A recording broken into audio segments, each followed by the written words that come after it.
ইব্রাহিম আলাইহিস সালাতু ওয়াস সালাম যখন এই মূর্তিদেরকে বিভিন্ন ভাবে তাদেরকে কথা বলতেছিল, ইব্রাহিম আলাইহিস সালাম এই মূর্তিরা ইব্রাহিম আলাইহিস সালাতু ওয়াস সালামের একটা কথার কোনো উত্তর দেয় না।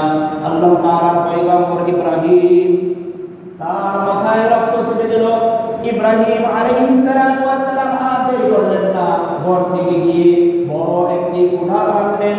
কুড়াল আনার পরে প্রত্যেকটা মূর্তিগুলোকে চূর্ণ বিচূর্ণ করে দিলেন। আল্লাহ রাব্বুল আলামিন সূরা আম্বিয়া 60 নম্বর আয়াতে এই কথা উল্লেখ করতেছেন, ফাজআলাহুম জুযাদান ইল্লা কাবীরান লাহুম লাআল্লাহুম ইলাইহি ইয়ারজিউন ক্বালু মান ফাআলা হাযা বিআলিহাতিনা ইন্নাহু লামিনায যালিমিন। ইব্রাহিম আলাইহিস সালাম হাতে থাকা এই কোরআনের মাধ্যমে সব কয়টা মূর্তিকে ভেঙে ফাজআলাহুম জুযাদান, জুযাদ করা হয় এমন কাছে টুকরা যা ভেঙে চূর্ণ বিচূর্ণ হয়ে যায়। আল্লাহ তাআলা কোরআনে কারীমের মধ্যে এমন চূর্ণ বিচূর্ণর কথা কেন বললেন? ইব্রাহিম আলাইহিস সালাতু ওয়াস সালাম এই মূর্তিগুলোকে এত চুরমার করলেন, এগুলার কোনো অস্তিত্ব রাখলেন না। আল্লাহ তাআলার পয়গম্বর ইব্রাহিম বুদ্ধি করে এই মূর্তিগুলোর মধ্যে সবচেয়ে বড় যে মূর্তি ছিল, এই মূর্তিটাকে ইব্রাহিম আলাইহিস সালাতু ওয়াস সালাম অক্ষত রাখলেন, এইটাকে কোনো কিছু করলেন না। ইব্রাহিম আলাইহিস সালাতু ওয়াস সালাম এই মূর্তির ঘর থেকে বের হয়ে যাবেন, যাওয়ার মুহূর্তে হাতের মধ্যে থাকা এই কুড়াল ছিল, এই কুড়ালটাকে এই মূর্তির কাঁধের মধ্যে ঝুলিয়ে ইব্রাহিম আলাইহিস সালাতু ওয়াস সালাম চলে যায়। সম্প্রদায়ের লোকেরা তারা যখন তাদের উৎসব পালন করে এই মূর্তির পূজার জন্য মূর্তির ঘরে প্রবেশ করলো, মূর্তির ঘরে প্রবেশ করার পর দেখে তাদের মূর্তিগুলোর অবস্থা মাটির সাথে সব মিশে পড়ে আছে। এখন লোকেরা বলাবলি শুরু করলো, হায় হায়, ক্বালু মান ফাআলা হাযা বিআলিহাতিনা, হায় হায় আফসোস, আমাদের এই মূর্তিগুলোর সাথে এমন আচরণ কে করলো? ইন্নাহু লামিনায যালিমিন, অবশ্যই অবশ্যই যে আমাদের মূর্তিগুলোকে এমন চূর্ণ বিচূর্ণ করলো, সে অবশ্যই আমাদের উপরে, আমাদের মূর্তির উপরে জুলুম করেছে। এই কথা বলা বলির এক পর্যায়ে একজন লোক দাঁড়িয়ে বলল, আমি এমন একজন লোককে জানি, এমন লোকের কথা শুনেছি যে বিভিন্ন সময় আমাদের এই মূর্তিগুলোর ব্যাপারে বাজে মন্তব্য করে, আমাদের এই দেবদেবীর ব্যাপারে বিভিন্ন কুৎসা করে। এমন এক ব্যক্তির কথা আমরা শুনেছি, জানি। ক্বালু সামি'না ফাতান ইয়াযকুরুহুম, আমরা এমন একজন ব্যক্তির কথা শুনি, আমরা জানি যে লোক আমাদের এই দেবদেবীর ব্যাপারে বিভিন্ন কুৎসা করে। ইয়াকুলু লাহু ইব্রাহিম, সে আর কেউ নয়, সে হলো আমাদের এই সমাজের মধ্যে, আমাদের রাষ্ট্রের মধ্যে বসবাস করে ইব্রাহিম। অবশ্যই এই কাজ ইব্রাহিম ছাড়া আর কেউ করে না, অবশ্যই এই কাজ ইব্রাহিম করেছে, ইব্রাহিম ছাড়া আর কেউ এমন কাজ করে। ইব্রাহিম আলাইহিস সালাতু ওয়াস সালাম এই পর্যায়ে যখন সম্প্রদায়ের লোকেরা ইব্রাহিম আলাইহিস সালাতু ওয়াস সালামকে জব্দ করলো, ইব্রাহিম আলাইহিস সালাম বললেন, ঠিক আছে আমি দেখতেছি, কিন্তু এতগুলা তোমাদের রব, তোমাদের যারা তোমাদেরকে লালন পালন করে, যারা তোমাদের বিপদ থেকে উদ্ধার করে, যারা তোমাদেরকে খাওয়ায়, যারা তোমাদেরকে দম দৌলতে সন্তান দেয়, এত ক্ষমতাবান যে সমস্ত দেবদেবীরা, আমি একা মানুষ আইসা একটা কোরআন দিয়ে সব কয়টাকে চূর্ণ বিচূর্ণ করলাম, তাদের এত ক্ষমতা থাকার পরেও তারা কেন আমাকে বাধা দিতে পারলো না? তারা তাদের এত ক্ষমতা, তারা সব কিছু করতে পারে, তোমাদেরকে খাওয়ায়, পালন করে, তোমাদের মৃত্যু দেয়, সব কিছু করে, তোমরা বলতেছো এদের ইবাদত করো। তাহলে আমি একা ব্যক্তি আইসা এই সব কয়টাকে বাংলাম, এরা তো আমাকে বাধা দিতে পারলো না। তাহলে তোমরা কে? বাধা তো দিতে পারবোই না, বরঞ্চ তারা একটা মুখের কথা বলবে আমাকে, এই কথাটা বলা পর্যন্ত পারলো না। যেই সমস্ত মূর্তিগুলা যারা নিজেদের কোনো উপকার করতে পারে না, নিজেদের কোনো ক্ষতি করতে পারে না, নিজেদের ভালোমন্দ যারা করতে পারে না, তারা আমাদের ভালোমন্দ কি করবে? যারা নিজেরা নিজেদেরকে রক্ষা করতে পারে না, তারা আমাদেরকে কি রক্ষা করবে? তখন সম্প্রদায়ের লোকেরা বুঝলো যে না, এর ক্ষেত্রে এইভাবে কাম হবে না, সে বুঝবেই না, চলো আমাদের বাদশাহ নমরুদের কাছে নিয়ে চলি। যখন নমরুদের কাছে নিয়ে চললো, নমরুদের সামনে গিয়ে ইব্রাহিম আলাইহিস সালামের কথা বললো যে আমাদের দেবদেবীদের অবস্থা এই করছে। এখন নমরুদ জিজ্ঞাসা করতেছে, এই লোক যদি, এই ইব্রাহিম যদি আমাদের দেবদেবীর এই অবস্থা করে থাকে, তাহলে তোমরাই বলো এর শাস্তি কি হওয়া উচিত? قالوا حرقوه وانصروا آلهتكم إن كنتم فاعلين।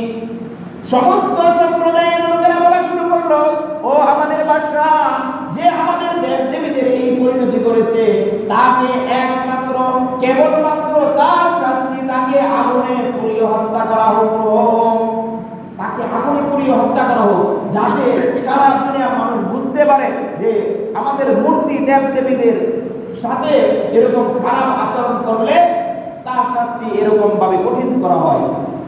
আল্লাহ তাআলার পক্ষ থেকে এই আরেক পরীক্ষা, অগ্নিকুণ্ডে নিক্ষিপ্ত হওয়া নমরুদের এই কঠিন অগ্নির মধ্যেও ইব্রাহিম আলাইহিস সালাম ভয় পান নাই। তিনি আল্লাহ তাআলার জন্য ওই অগ্নির মধ্যে নিক্ষিপ্ত হয়েছেন, তিনি বিন্দুমাত্র পিছপা হয় নাই। বলেছিলাম ইব্রাহিম আলাইহিস সালামের পরীক্ষা, আল্লাহ তাআলা তার থেকে অসংখ্য পরীক্ষা নিয়েছেন এবং প্রত্যেকটা পরীক্ষার মধ্যে ইব্রাহিম আলাইহিস সালাম ফার্স্ট টু ফার্স্ট করেছেন। কোনো পরীক্ষার মধ্যে তিনি ফেল করেন নাই, নাম্বারও কম পান নাই, একদম 100তে 100 মার্ক পেয়ে ইব্রাহিম আলাইহিস সালাম পাস করেছেন। আল্লাহ তাআলা সূরা বাকারা 123 নম্বর আয়াতে ইব্রাহিম আলাইহিস সালামের এই পরীক্ষার কথা উল্লেখ করে বলতেছেন, ওয়া ইয বিতালা ইব্রাহিম রাব্বুহু বিকালিমাতিন ফাআতাম্মাহুম। আল্লাহ তাআলা ইব্রাহিম আলাইহিস সালাম পরীক্ষা দিয়ে পরীক্ষার মধ্যে 100 মার্ক পেয়ে যে পাস করেছেন, পরিপূর্ণভাবে তিনি সফলকাম হয়েছেন, এইটা আল্লাহ তাআলা নিজেই ঘোষণা দিয়েছেন। আল্লাহ তাআলা বলেন, ওয়া ইয বিতালা ইব্রাহিম রাব্বুহু বিকালিমাতিন। ইব্রাহিম আলাইহিস সালামের রব আল্লাহ ইব্রাহিম আলাইহিস সালাম থেকে অসংখ্য পরীক্ষা নিয়েছেন। অতঃপর ফাআতাম্মাহুম, ইব্রাহিম আলাইহিস সালাম প্রত্যেক পরীক্ষার মধ্যে সম্পূর্ণ পূর্ণ হয়েছেন এবং সফলকাম হয়েছেন। গত জুমায় ইব্রাহিম আলাইহিস সালামের কিছু পরীক্ষার কথা বলেছিলাম। ইব্রাহিম আলাইহিস সালামকে আল্লাহ রাব্বুল আলামিন এমন এক জালিম সম্প্রদায়ের কাছে প্রেরণ করলেন যে লক্ষ লক্ষ নারী পুরুষকে হত্যা করেছে। ইব্রাহিম আলাইহিস সালামের পরীক্ষার মধ্যে একটা গুরুত্বপূর্ণ পরীক্ষা হলো, যখন ইব্রাহিম আলাইহিস সালাম দেখলেন তার গোটা সম্প্রদায় মূর্তি পূজায় নিমজ্জিত। একদিন আয়েশা ওই মূর্তি পূজকরা বলতেছে, ও ইব্রাহিম, চলো আমরা আমাদের ঈদগাহে যাই, ঈদ পালন করবো, খেলাধুলা করবো, ওইখানে আমাদের উৎসব হবে, উৎসব থেকে ফিরে এসে আমরা আমাদের মূর্তির পূজা করব। যখন এই কথা বললেন, ইব্রাহিম আলাইহিস সালাম বলেন, ইন্নী সাকিম। আরে ভাই, তোমরা যাও, আমি যাইতে পারবো না, আমি অসুস্থ, যাইতে পারবো না। যখন এই কথা বলল, বলার পরে সমস্ত সম্প্রদায় চলে গেল তাদের খেলাধুলার মধ্যে, ওই উৎসবের মধ্যে চলে গেল। ইব্রাহিম আলাইহিস সালাম মনে মনে ভাবলেন, দেখতে হয় আমার সম্প্রদায় কার ইবাদত করে, কার সামনে মাথা নত করে দেখতে হয়। এখন ইব্রাহিম আলাইহিস সালাম ওই যে দেবদেবী যে ঘরের ভিতরে রাখছিল ওই ঘরের ভিতরে প্রবেশ করলেন। প্রবেশ করা দেখে হায় এলাহি কাণ্ড, এই দেবদেবীদের সামনে খাবার খাবার রকমারি খাবার পড়ে আছে। ইব্রাহিম আলাইহিস সালাম বলেন, ও মূর্তিরা, তোমরা তো আমার সম্প্রদায়ের রব, তোমাদের সামনে এত সুন্দর খাবার তোমরা খাচ্ছ না কেন? আমাদের গুলো তোমরা কি খাইতে পারো না? আমাদের শ্রবণ তোমরা কি পান করতে পারো না? যখন বারবার এই মূর্তিগুলোকে জিজ্ঞেস করতেছিল, তোমার ইবাদত করে কিসের জন্য? তোমাকে দেখতে অনেক সুন্দর দেখা যায়, আইরে তুমি তো অনেক বড়, ব্যাপার কি তোমার চেহারা এরকম কেন? এরকম বিভিন্ন কথা বলতেছিল এই মূর্তিদের সাথে। আচ্ছা বলেন, একজন লোক মূর্তি শত শত মূর্তি বানায় রাখছে, একজন লোক যে এই মূর্তিদের সাথে কথা বলবে, সে যা বলবে মূর্তিটা তার এই কথা উত্তর দিবে তো? কি বলেন, উত্তর দিবে না? শত শত মূর্তি রাখছে, উত্তর একটাও দেয় না। যখন বারবার জিজ্ঞেস করতেছিল তাদেরকে, একটাও কোনো উত্তর দেয় না। সামনে খাবার, উত্তর নাই, কথা উত্তর নাই। ইব্রাহিম আলাইহিস সালামের এক পর্যায়ে রাগ উঠে গেছে, ব্যাপার কি? আমি তোমাদেরকে এত কথা জিজ্ঞেস করি, তোমরা কোনো কথার উত্তর দাও না, কারণ কি? ইব্রাহিম আলাইহিস সালাম যখন এই মূর্তিদেরকে বিভিন্ন ভাবে তাদেরকে কথা বলতেছিল, ইব্রাহিম আলাইহিস সালাম এই মূর্তিরা ইব্রাহিম আলাইহিস সালামের একটা কথার কোনো উত্তর দেয় না। আল্লাহ তাআলার পয়গম্বর ইব্রাহিম, তার মাথায় রক্ত ছুটে দিল। ইব্রাহিম আলাইহিস সালাম আর দেরি করলেন না, ঘর থেকে গিয়ে বড় একটি কোড়াল আনলেন। কোড়াল আনার পরে প্রত্যেকটা মূর্তিগুলোকে চূর্ণ বিচূর্ণ করে দিলেন। আল্লাহ রাব্বুল আলামিন সূরা আম্বিয়া 60 নম্বর আয়াতে এই কথা উল্লেখ করতেছেন, ফাজআলাহুম জুযাদান ইল্লা কাবীরান লাহুম লাআল্লাহুম ইলাইহি ইয়ারজিউন ক্বালু মান ফাআলা হাযা বিআলিহাতিনা ইন্নাহু লামিনায যালিমিন। ইব্রাহিম আলাইহিস সালাম হাতে থাকা এই কোরআনের মাধ্যমে সব কয়টা মূর্তিকে ভেঙে ফাজআলাহুম জুযাদান, জুযাদ করা হয় এমন কাছে টুকরা যা ভেঙে চূর্ণ বিচূর্ণ হয়ে যায়। আল্লাহ তাআলা কোরআনে কারীমের মধ্যে এমন চূর্ণ বিচূর্ণর কথা কেন বললেন? ইব্রাহিম আলাইহিস সালাম এই মূর্তিগুলোকে এত চুরমার করলেন, এগুলার কোনো অস্তিত্ব রাখলেন না। আল্লাহ তাআলার পয়গম্বর ইব্রাহিম বুদ্ধি করে এই মূর্তিগুলোর মধ্যে সবচেয়ে বড় যে মূর্তি ছিল, এই মূর্তিটাকে ইব্রাহিম আলাইহিস সালাম অক্ষত রাখলেন, এইটাকে কোনো কিছু করলেন না।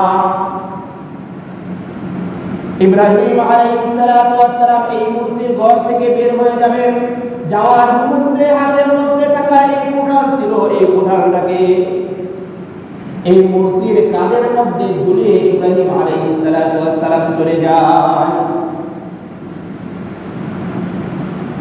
সম্প্রদায়ের লোকেরা তারা যখন তাদের উৎসব পালন করে মূর্তির পূজার জন্য মূর্তির ঘরে প্রবেশ করলো, মূর্তির ঘরে প্রবেশ করার পর দেখে তাদের মূর্তিগুলোর অবস্থা মাটির সাথে সব মিশে পড়ে আছে।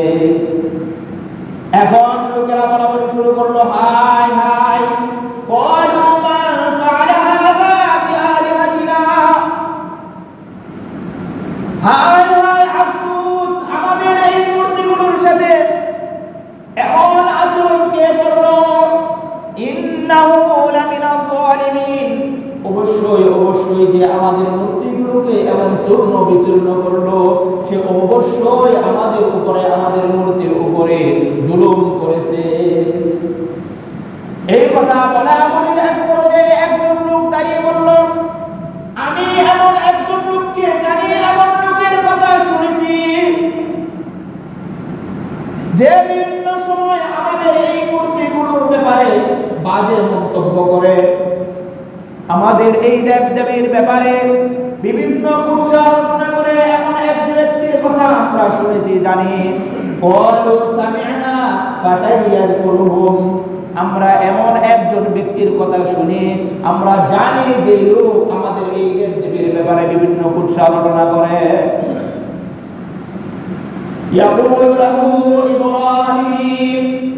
সে আর কেউ নাই, সে হলো আমাদের এই সমাজের মধ্যে, আমাদের রাষ্ট্রের মধ্যে বসবাস করে ইব্রাহিম। অবশ্যই এই কাজ ইব্রাহিম ছাড়া আর কেউ করে নাই। অবশ্যই এই কাজ ইব্রাহিম করেছে, ইব্রাহিম ছাড়া আর কেউ এমন কাজ করতে পারে না। ইব্রাহিম আলাইহিস সালামকে ডাকা হইল, আসার পরে ইব্রাহিম আলাইহিস সালামকে জিজ্ঞাসা করলো,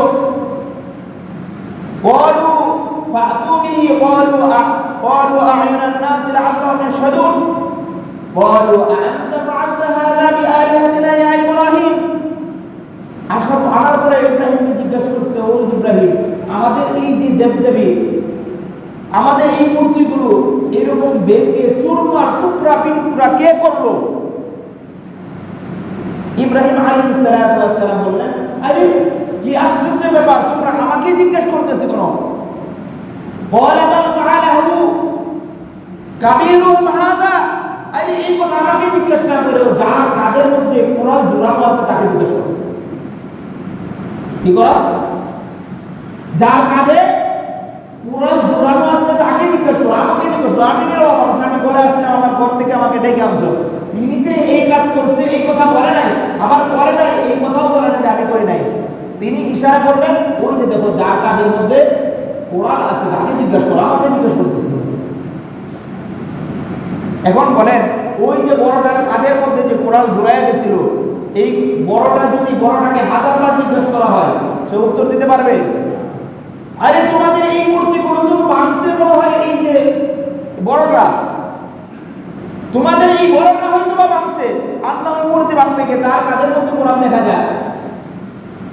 এখন সম্প্রদায়ের লোকেরা বলতেছে, ইন কানু ইয়ান্তিকুন ফারাজউ ইলা আনফুসিহিম ফাকালু ইন্নাকুম আনতুম যালিমুন।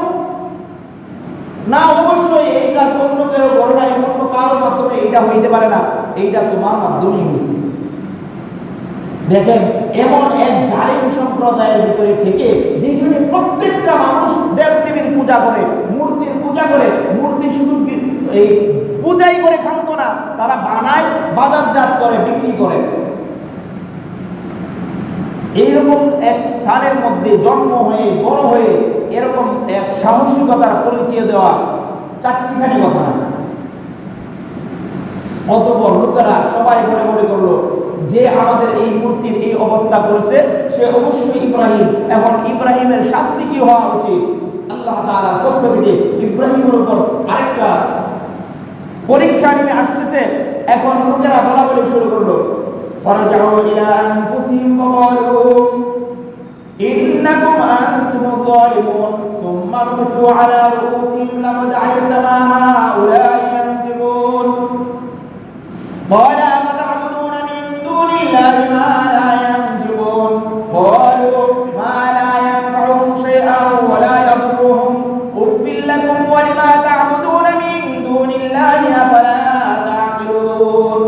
ইব্রাহিম আলাইহিস সালাতু ওয়াস সালাম এই পর্যায়ে যখন সম্প্রদায়ের লোকেরা ইব্রাহিম আলাইহিস সালাতু ওয়াস সালামকে জব্দ করলো, ইব্রাহিম আলাইহিস সালাম বললেন, ঠিক আছে আমি দেখতেছি, কিন্তু এতগুলা তোমাদের রব, তোমাদের যারা তোমাদেরকে লালন পালন করে, যারা তোমাদের বিপদ থেকে উদ্ধার করে, যারা তোমাদেরকে খাওয়ায়, যারা তোমাদেরকে দ্বন্দ্ব সন্তান দেয়, এত ক্ষমতাবান যে সমস্ত দেবদেবীরা, আমি একা মানুষ আইসা একটা কোরআন দিয়ে সব কয়টাকে চূর্ণ বিচূর্ণ করলাম। তাদের এত ক্ষমতা থাকার পরেও তারা কেন আমাকে বাধা দিতে পারলো না? তারা তাদের এত ক্ষমতা, তারা সবকিছু করতে পারে, তোমাদেরকে খাওয়ায়, পালন করে, তোমাদের মৃত্যু দেয়, সবকিছু করে, তোমরা বলতেছো এদের ইবাদত করো। তাহলে আমি একা ব্যক্তি আইসা এই সব কয়টাকে বাংলাম, এরা তো আমাকে বাধা দিতে পারলো না। তাহলে তোমরা কে?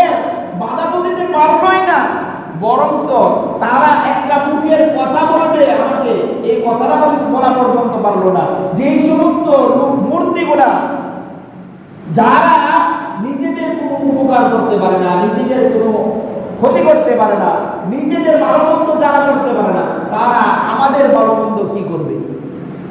যারা নিজেরা নিজেদেরকে রক্ষা করতে পারে না, তারা আমাদেরকে কি রক্ষা করবে?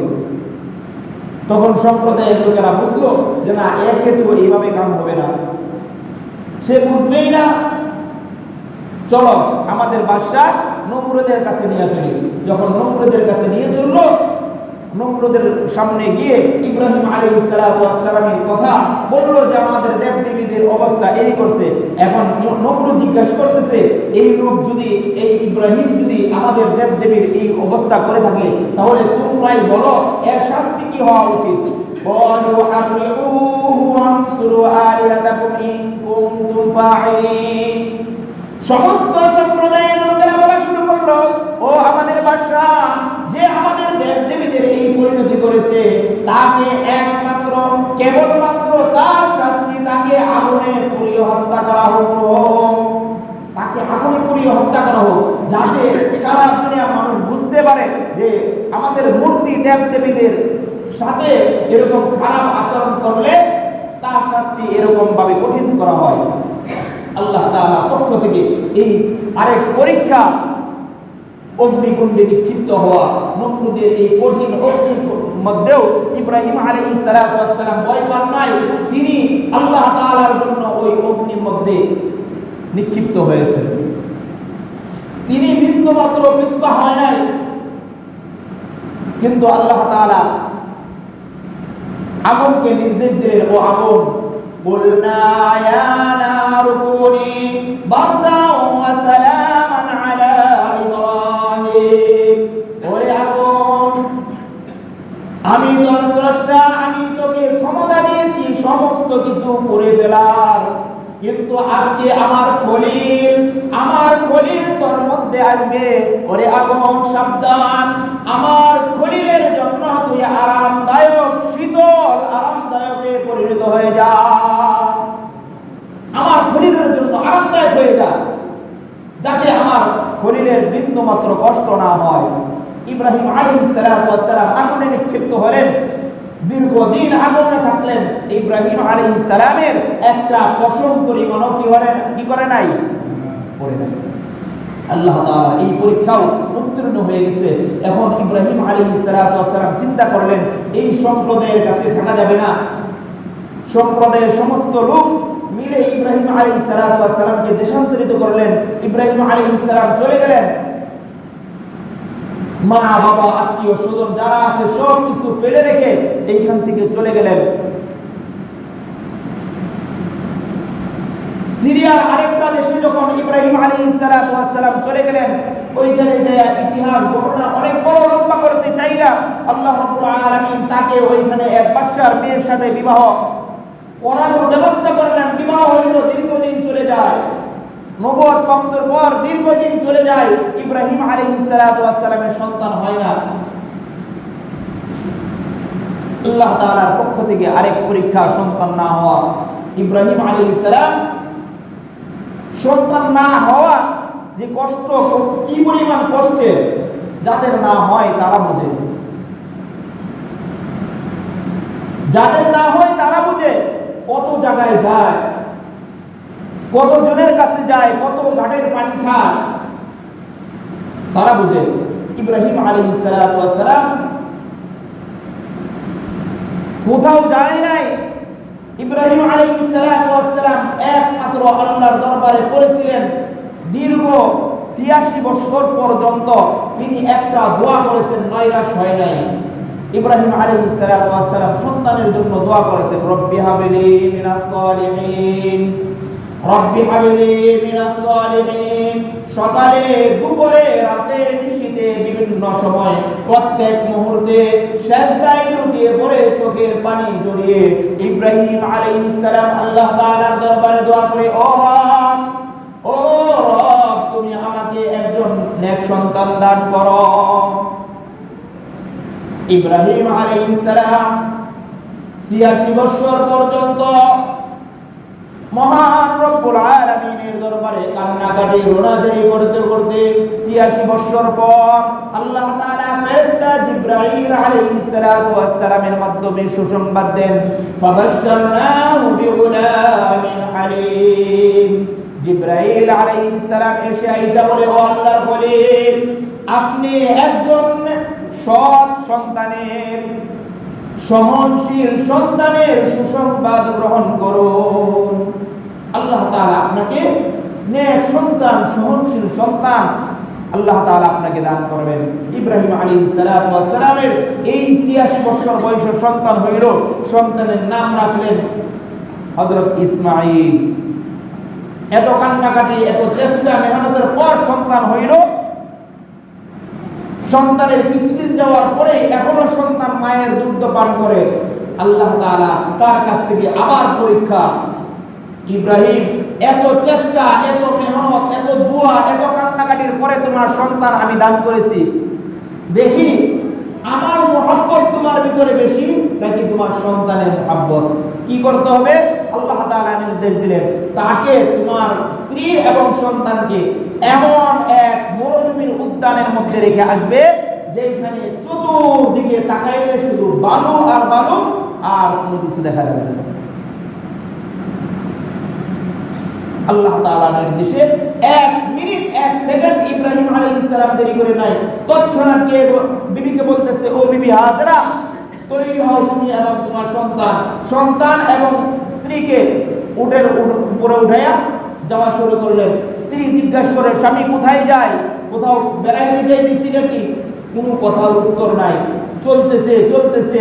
ইব্রাহিম আলাইহিস সালাতু ওয়াস সালাম বলেন, ও জিবরাইল, আর কতদূর যাইতে হবে? ইব্রাহিম আলাইহিস সালাম বলেন, জিবরাইল আলাইহিস সালাম বলেন, ও আল্লাহর পয়গম্বর, যখন যেই স্থানে গিয়ে আপনার উট বসে যাবে ওইখানেই আপনার স্থান, এছাড়া আমি জিবরাইলও বলতে পারবো না কোথায় আপনার গন্তব্য হবে।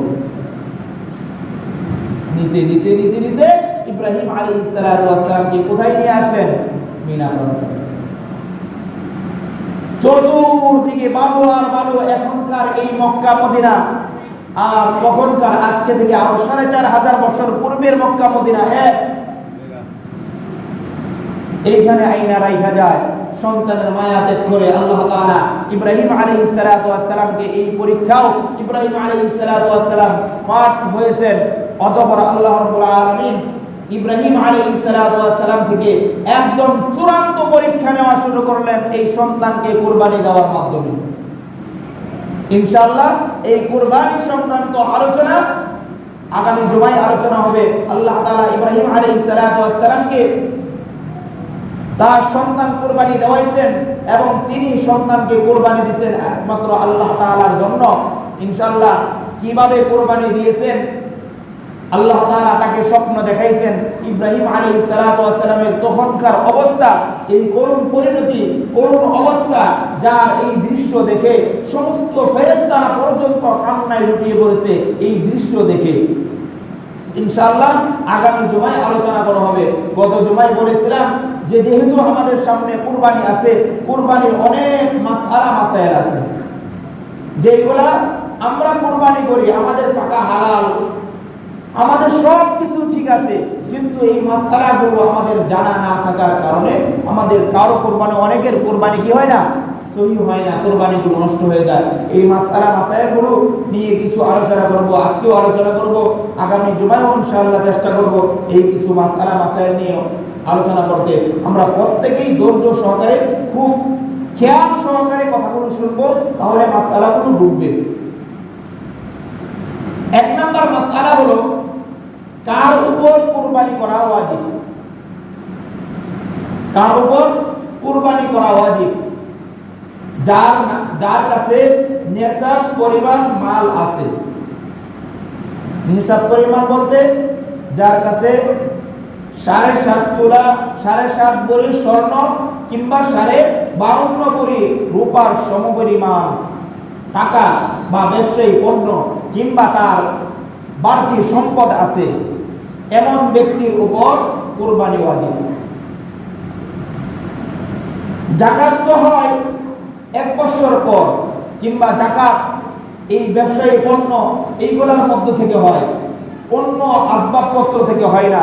কিন্তু এই কোরবানি আপনার প্রয়োজনের অতিরিক্ত যে বাড়িটা আছে ওই বাড়িটাও হিসাবে আসবে। আপনার ঘরের মধ্যে প্রয়োজনের অতিরিক্ত যে আসবাবগুলো আছে এইগুলোও হিসাবে আসবে। যদি এই সমস্ত কিছু হিসাব করে আপনার কাছে 52 ভরি রূপার সমপরিমাণ মূল্য আপনার হয়, তাহলে আপনার উপর কোরবানি ওয়াজিব। কি ওয়াজিব? কথা বুঝবেন। কোরবানি কি পরিমাণ বললাম? এখন জিজ্ঞাসা করেন যে 52 ভরি রূপার মূল্য কত? বাজারে যে মূল্য আছে, যেই বছর যত মূল্য থাকে ওই মূল্য হিসাব করে তারপরে ঘরের এই আসবাব বা বাড়ি ঘর যা আছে এগুলা হিসাব করে দেখবেন। তাহলেই বোঝা যাবে। এই হিসাব করলে আমাদের অধিকাংশের উপর কি হয়? কোরবানি ওয়াজিব হয়ে যাবে। কোরবানি নারী এবং পুরুষ, কথা বুঝবেন। আমরা মনে করি আমাদের পুরুষদের উপরে ওয়াজিব হয়, নারীদের হয় না। অনেক লিস্ট তো আমার কাছে আসে, দেখি, আমরা মনে করি পুরুষদের উপরে ওয়াজিব হয়, নারীদের হয় না। হ্যাঁ, আলহামদুলিল্লাহ অনেক আছে মা বোনদের নামও দেয়। যদি মা বোনেরাও এরকম সম্পদের মালিক থাকে, তার উপরেও কোরবানি ওয়াজিব, তাকেও কোরবানি দিতে হবে। এখন তার পক্ষ থেকে যদি স্বামী বা সন্তান দিয়া দেয় হয়ে যাবে। যদি সন্তান এই সম্পদের মালিক থাকে তার উপরেও কোরবানি ওয়াজিব। অর্থাৎ প্রত্যেক বালেগ, আকেল, মুকিম এই সম্পদের মালিক যারা আছে প্রত্যেকের উপর কোরবানি ওয়াজিব। বালেগ বললাম, নাবালিগের উপর কোরবানি ওয়াজিব না।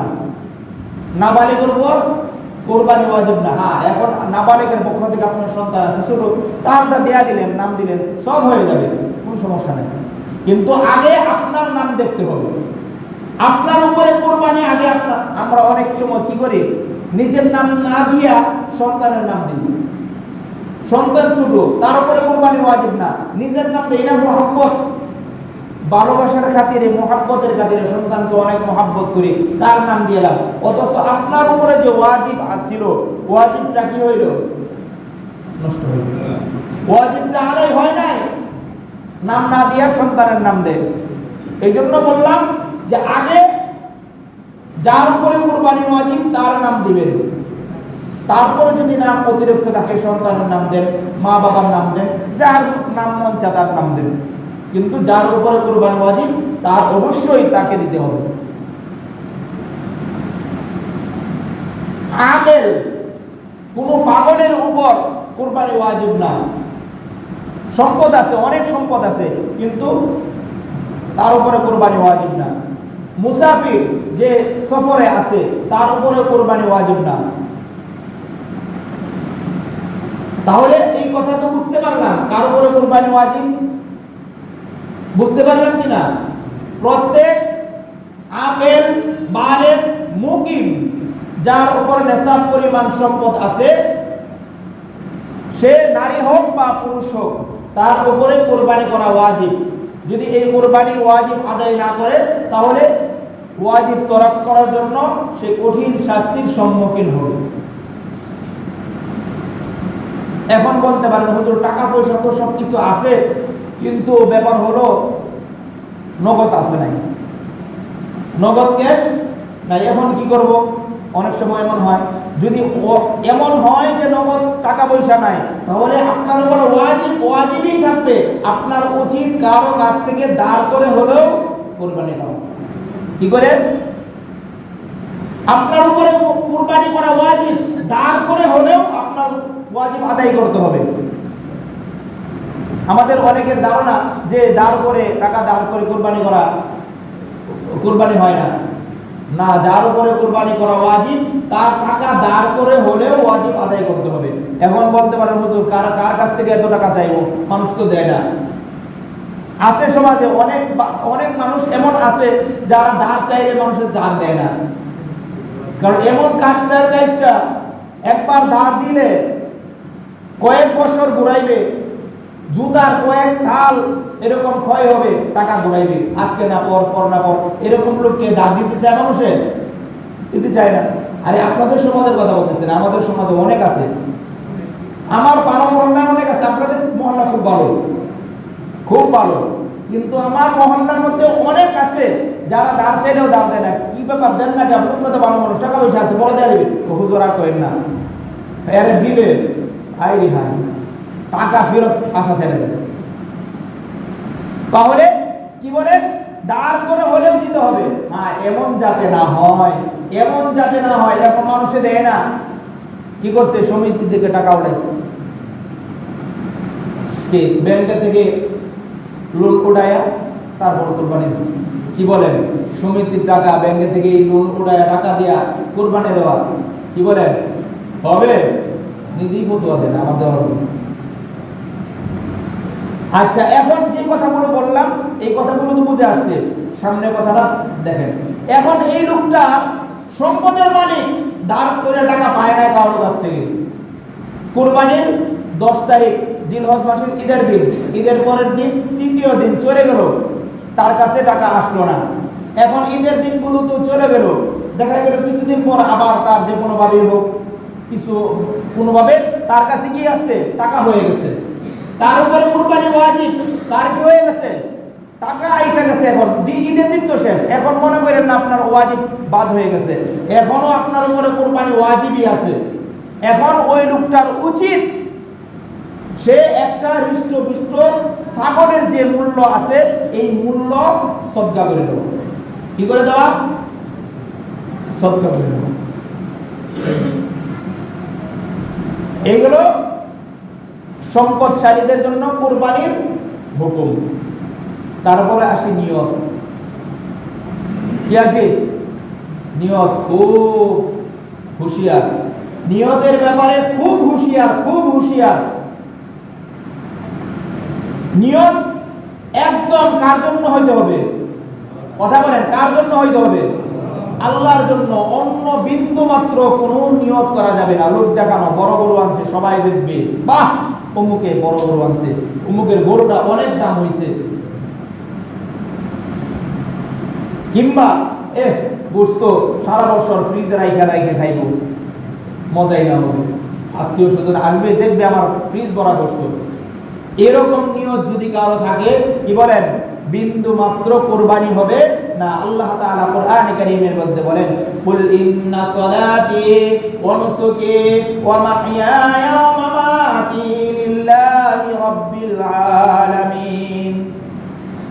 আমার সাথে বলেন, কোরআনের আয়াতের অর্থই বলতেছি, আমার সাথে বলেন, আমার নামাজ, বলেন আমার নামাজ, আমার কুরবানি, আমার জীবন, আমার মরণ একমাত্র আল্লাহ তাআলা।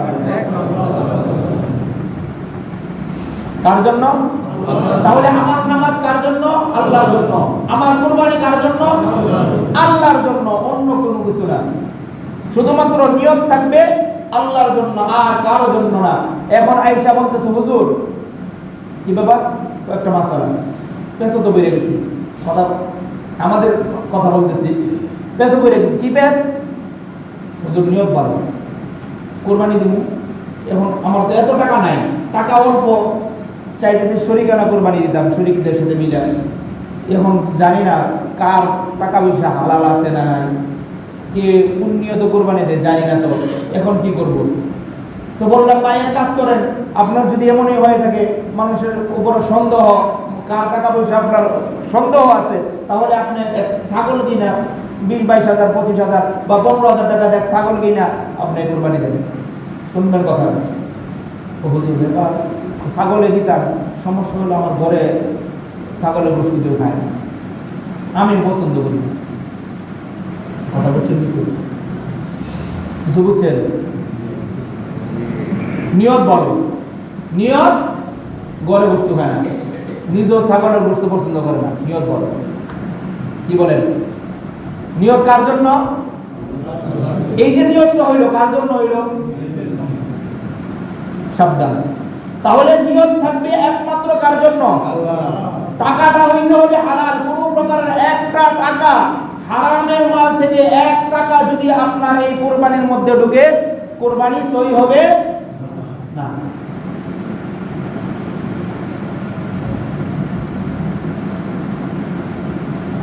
এখন বর্তমান অবস্থার সাথে মিলিয়ে বলতেছি, একজন লোকের উপরে কুরবানি ওয়াজিব হয়েছে। কি ওয়াজিব হয়েছে? কুরবানি ওয়াজিব হয়েছে। এখন কুরবানি ওয়াজিব হওয়ার পরে কুরবানির গরু কিনে নিয়ে আসছে। আনার পরে আল্লাহ না করুন ওই যে দক্ষিণবঙ্গের মতো এরকম ঘূর্ণিঝড় শুরু হয়ে গেছে, বিভিন্ন জলোচ্ছ্বাস বা যে কোনো মহামারী শুরু হয়ে গেছে। এই মহামারীর মধ্যে কি করতে পারে নাই? কুরবানি করতে পারে নাই। চতুর্দিকে পানি পানি আর পানি, কুরবানি করতে পারে নাই।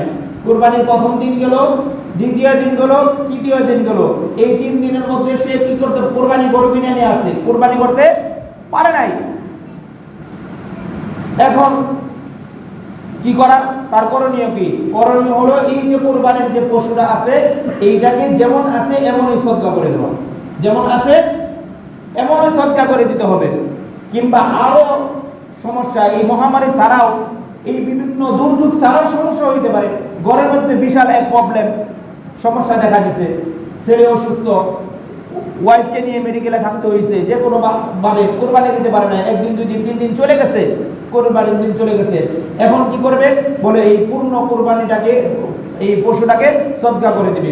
যদি সদকা না করে এটাকে জবাই দেয় তাহলে হিসাব হয়ে যাবে ভিন্ন।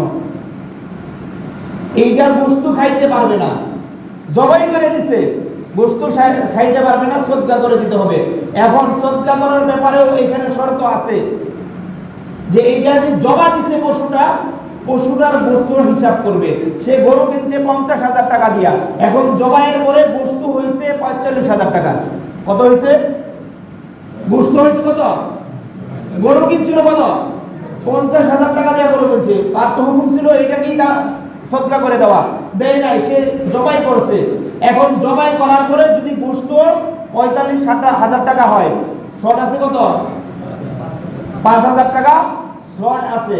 এখন মাসআলা হলো আরো 5,000 টাকা ভর্তুকি দিয়ে তারপর সদকা করবে। কি করবে?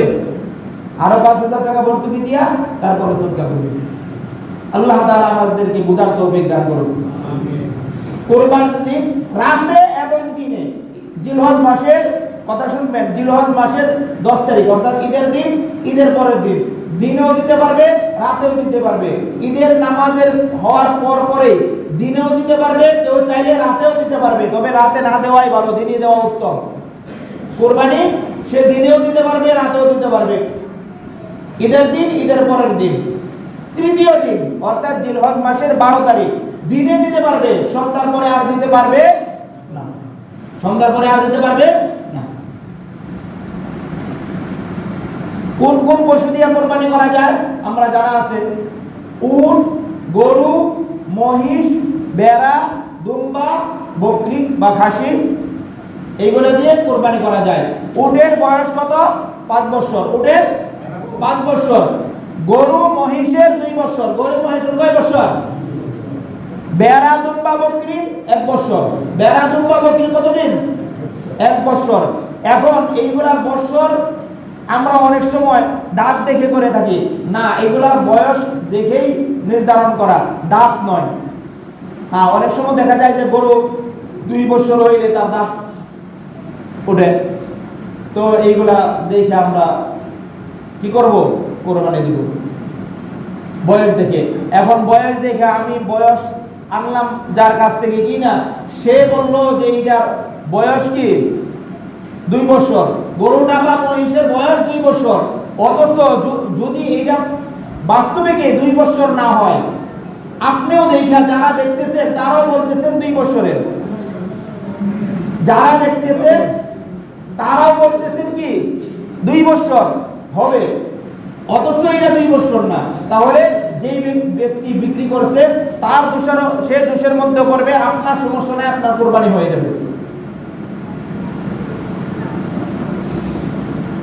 আর বকরি বা খাসি এগুলা 1 বছর পূর্ণ হইতে হবে। উট, মহিষ, গরু এগুলোর মধ্যে 7 শরীকে অংশগ্রহণ করতে পারবে। একজনও দিতে পারবে, 2 জনও দিতে পারবে, 3 জনও দিতে পারবে, 4 জনও দিতে পারবে, 5 জনও দিতে পারবে, 6 জনও দিতে পারবে, 7 জনও দিতে পারবে। এমন না যে জোড়াই দিতে হবে, বেজুর দিতে হবে। আমরা অনেকের ধারণা এরকম যে বেজুর দিতে হবে না। এই জন্য বললাম একজনের চাইলে দিতে পারবে, 2 জনে দিতে পারবে, 3 জনে দিতে পারবে, 4 জনে দিতে পারবে, 5 জনে দিতে পারবে, 6 জনে দিতে পারবে, 7 জনও দিতে পারবে, কোনো সমস্যা নেই। 7-এর অধিক দিতে পারবে না। এখন শরীরদের মধ্যে গোশত বন্টন সমানভাবে বন্টন করতে হবে, যার যে শরীর সমানভাবে। আন্দাজের উপর গোশত বন্টন করা নিষেধ। মেপে মেপে তারপর গোশত বন্টন করা। কিভাবে? মেপে গোশত বন্টন করা।